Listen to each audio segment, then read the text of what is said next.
so that they could like take all of our equipment to this base camp, and so that we could, walk around and look at some really cool sites. And that was an amazing project, but not showering for 10 days. Y'all could smell me from here. Yeah. Burn the clothes. Don't wash them, just burn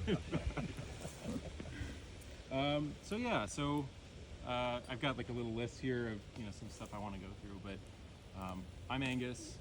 I am an archaeologist, and I really like to focus when I'm not working on doing experimental archaeology. So what that kind of means is, if you couldn't tell by all these sharp rocks here, is that I like to replicate technology of the past. I like to kind of get in the mindset of somebody that was making these tools and just generally play around with it, and see what kind of things you can learn by just making stone tools.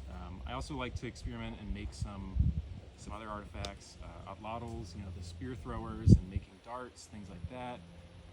Those can provide a lot of insight on how much time people of the past put into these technologies.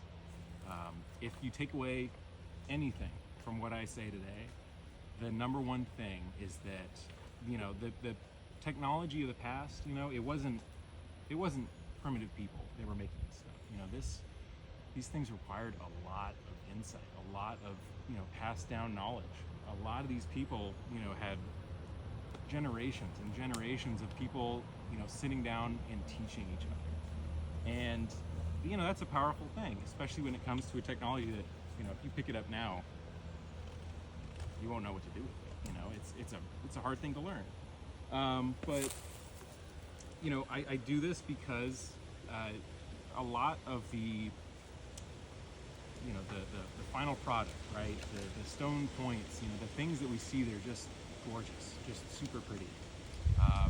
That's a lot of what we see. But as an archaeologist, I see a little bit of a different side of things. What we see at archaeological sites is not always the completed product, but we find thousands and thousands of these flakes, and these in areas where it's really dry out in West Texas, we find wood shavings. We find all this stuff. It's just you're not finding the completed product.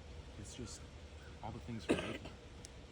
And occasionally you do find some completed stuff, and that's really amazing when you do find it. But it's really important to know what a process looks like, what it looks like to make something. And so, going through it really quickly, these are some of the materials that you can find, with the exception of this stuff over here. This is a lot of stone that you can find in Texas, and you can see that